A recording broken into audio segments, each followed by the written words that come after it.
लेते हैं नाक से, लेकिन जो भोजन मुख से लेते हैं उसे हजम नहीं कर पाते।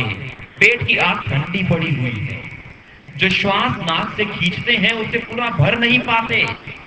डॉक्टर भी बताते हैं कि अपने फेफड़ों का हम मुश्किल से 10% ही इस्तेमाल कर पा रहे हैं। इसलिए शरीर रोगी, कमजोर। तो श्वास को जो ऑक्सीजन चाहिए वो कहां से आती है? पेड़ पौधों से। पेड़ पौधे ही वायुमंडल को शुद्ध करते हैं। और उनमें ये ताकत कहां से आती है? सूर्य की रश्मियों से। सूर्य हमारे वायुमंडल को तेज से भर देता है, शुद्ध कर देता है, जल को शुद्ध करके पीने योग्य बनाता है, और पेड़ पौधों में वो रस पैदा करता है जिससे भोजन बनता है जो हम अपने जीवन को चलाने के लिए ग्रहण करते हैं। तो एक तरह से हमारे जीवन का आधार ये सूर्य। बिना सूर्य के हम जीवन की कल्पना ही नहीं कर सकते। तो क्यों ना हम सीधे सूर्य से ही नाता जोड़ें? इतना प्रदूषण, इतनी मिलावट वाला भोजन करने की क्या जरूरत है, जो कितने नाना रूपों में हम मुंह से लेते हैं और नीचे से निकाल देते हैं। हम केवल उसका सार अंश, ऊर्जा अंश ही ग्रहण करते हैं।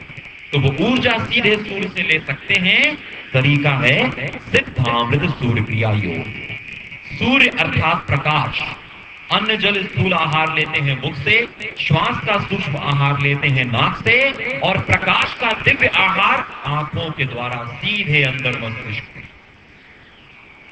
शास्त्रों में अनेक सिद्धांत भरे पड़े हैं, और आज के युग में डॉक्टर वैज्ञानिक भी ये खोज करने में लगे हुए हैं, ये सिद्ध कर रहे हैं कि सूर्य की किरणें हमारे शरीर को निरोग, मन को अंतर्मुख और जीवन को खुशहाल बना सकते हैं।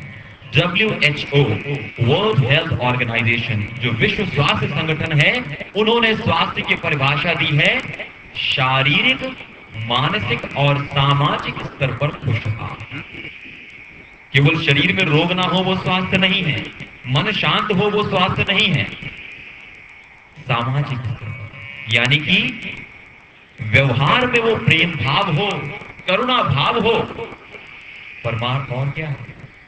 सबसे प्रेम करना, यही तो परमार्थ है, यही तो पूजा।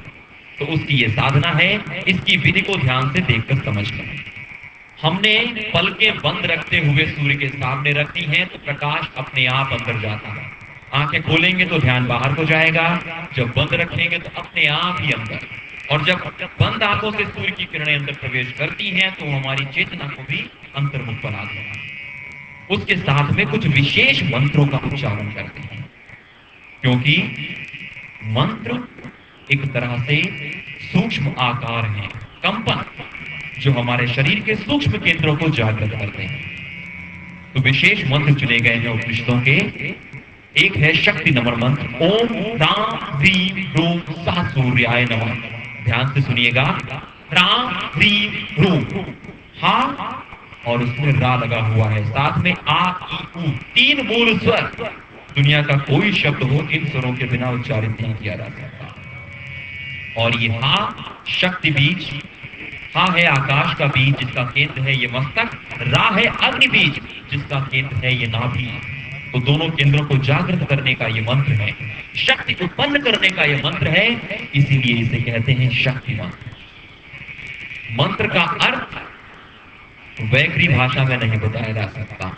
इस मंत्र का सही अर्थ तब प्रकट होगा जब मंत्र का उच्चारण करते करते नाभि में इतनी गर्मी पैदा हो जाए, मस्तक में इतनी ज्यादा कंपनों की हलचल हो जाए कि तुरंत स्वाभाविक ही अंतर्मुख हो जाए। इड़ा और पिंगला दोनों सम होकर सुषुम्ना मार्ग खुलना शुरू हो जाए, तब मानेंगे कि इस मंत्र का अर्थ प्रकट हुआ। लेकिन अभी बहिर्मुखता है, चेतना बाहर है, तो शुरुआत करते हैं वैखरी वाणी से, उच्चारण करते करते धीरे धीरे वो कंपन अंदर जाते जाएंगे। दूसरा मंत्र सूर्य गायत्री, आदित्याय विद्महे सहस्त्र किरणाय धीमहि तन्नः सूर्यः प्रचोदयात्। इस मंत्र का अर्थ बहुत विशेष है। आदित्याय विद्महे, अदिति पुत्र सूर्य का हमें ज्ञान हो गया। विद माने जानना, विद धातु से ही वेदों की उत्पत्ति हुई है, अनुभव द्वारा जानना। और महे बहुवचन, हमें केवल मैं नहीं, मैं को लेकर जो काम किया जाए वो स्वार्थ अधूरा, बंधन में जकड़ने वाला। लेकिन यहां कहते हैं हमें ज्ञान हो गया उस सूर्य की शक्ति का कि वो हमारे जीवन का आधार है, इसलिए सहस्त्र किरणाए धीमहि, उसकी हजारों किरणों वाले स्वरूप का हम ध्यान करते हैं। केवल मैं नहीं, हम सब मिलकर ध्यान करते हैं समूह में, और उससे प्रार्थना करते हैं कि तन्नः सूर्य प्रचोदयात्, ऐसा वो प्रचंड सूर्य हमारे जीवन को भी प्रकाश से भर दे, हमें प्रकाश पथगामी बनाए, हमें सत्य पथगामी बनाए, हमें शांति सुख के पथ पर आगे बढ़ाए। ऐसी धारणा, तो जब ऐसी धारणा करते हुए हम उसकी उपासना करते हैं और हमारे भीतर सोई हुई परमात्मा की शक्ति, जिसे भगवती, कुंडलिनी या कोई भी नाम दे लें, वो जागृत होनी शुरू हो जाती है। तो ऐसी इस साधना का शुभारंभ करने के पहले एक बार मुद्राओं को ध्यान से देख लें जिनके साथ हमने इन मंत्रों का उच्चारण करना है। नमन मुद्रा, दोनों हाथ जोड़ने हैं, लेकिन कैसे? अंगुलियां फैली हुई, अंगूठा कंठकूप में और पहली उंगली पर थोड़ी टिकी हुई। नमन मुद्रा, नमस्कार करेंगे लेकिन झुककर नहीं, डरे सहमे नहीं, पूरे जोश में भरे हुए, कोहनियां बाहर की ओर, छाती फैली हुई, मस्तक ऊंचा, सिर झुकाने से सिर झुक ही जाता है। सिर उठाकर जब वो परमात्मा मेरे भीतर, तो डर कैसा, शर्म कैसी, संकोच कैसा, तो सिर उठाकर नमन मुद्रा। तो फिर लगाते हैं आवाहन मुद्रा, दोनों हाथ उठाकर, अंगूठे आपस में फंसाकर, हथेलियां सूर्यदेव की ओर, आवाहन उसकी किरणों का अपने भीतर गहरे अंदर।